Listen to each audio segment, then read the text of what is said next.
So this Lent season, we have been talking about meeting Jesus at the table. 2 weeks ago, we heard the story of Jesus feeding the 5,000. And this story, Pastor Lauren explained how Jesus wants us to be both spiritually and physically fed. Last week, Pastor Lauren spoke about the calling of Matthew. Matthew was a tax collector and became one of Jesus' disciples. Through this story, we are reminded that Jesus doesn't just come to eat with the holy and the righteous, but he invites the broken and the sinners to the table. Today, our reading has two different messages: where to sit and who to invite. Let's look at these one at a time. In our Proverbs reading and in the beginning of the Luke passage, we are told not to promote ourselves above others and assume that we are superior just to be demoted. It is better to be called up to a place of honor rather than assuming your place. This makes sense. How humiliating it is to be told you aren't as important as you claim to be. One place I've seen this play out is at tryouts. So, for example, you're at a sports tryout for a school, and there's a sophomore who happens to be very talented. And all week, they're bragging about their skills, expecting to make the top team. But then, at the end of the week, she's told that she's still going to play, but with all the other sophomores. But these are all the girls who she'd been bragging to and talking down to all week. It would have been better if she had gone hoping just to be a part of the team, and then she's pleasantly surprised when she's called up to varsity. This is easier said than done. We are living in a world that values, and in some cases, celebrates self-promotion.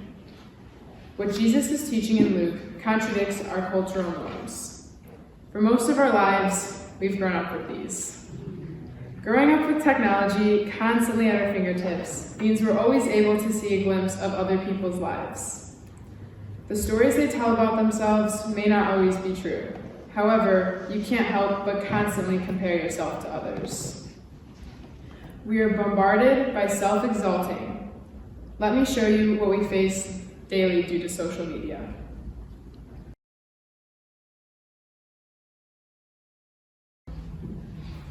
As you just saw, every time we open our phones and scroll, we are shown false advertisements. Snapchat filters manipulate our appearance to be more attractive, have a beard, or even look like a dog. Most images posted are photoshopped in some way, and videos are edited, all telling false stories or drastically altering the original picture.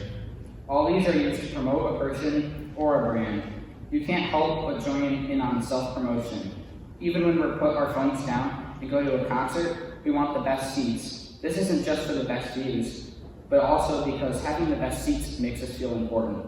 Jesus tells us to humble ourselves. If we are honest, humility is really a tricky part of being a disciple. How can we humble ourselves when the world we live in calls for self-advertisement? Humility is the absence of pride.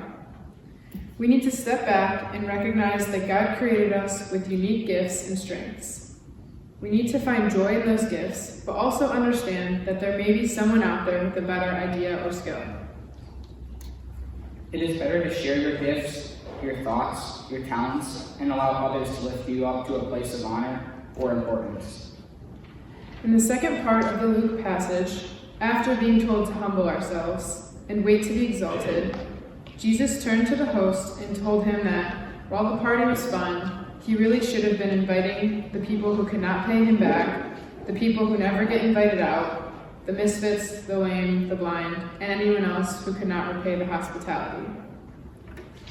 This reminds me of a family trip. Use your imaginations. The cross van was packed, and all three kids were buckled in tight. We were making our way from Chicago to visit extended family on the East Coast. While driving through Pennsylvania, the highway was shut down, so we took a detour. It was late at night, and we ended up stuck on the side of a road. A group of men who had been bear hunting saw that there were kids in the car and invited us back to their cabin to stay for the night. I can only imagine what was going through my parents' heads when accepting this invitation. These men we had never met gave us a safe place to stay. They fed us, gave us beds to sleep in, and in the morning, they gave us breakfast. They did this expecting nothing in return. We may not have been blind or poor, but we were clearly looking for help. These men had been out hunting, still needing to clean up from their adventure, did not know us from the next minivan on the road, and yet they did not hesitate to exhibit the hospitality Jesus spoke about. Now, I want everyone to think of the last 5 social gatherings you've hosted. Did you make a guest list? Were there people who just didn't make the cut? How often do we limit ourselves because we are afraid of how it might affect our image, or because a gesture will not be returned? Jesus challenges us not to think about how invitations will benefit ourselves, but to reach out to those who have been forgotten, and we will be rewarded. Jesus calls us to sit and be called to a place of honor, and invite those who are excluded. This week, pay attention to where you place yourself and who you invite to your table.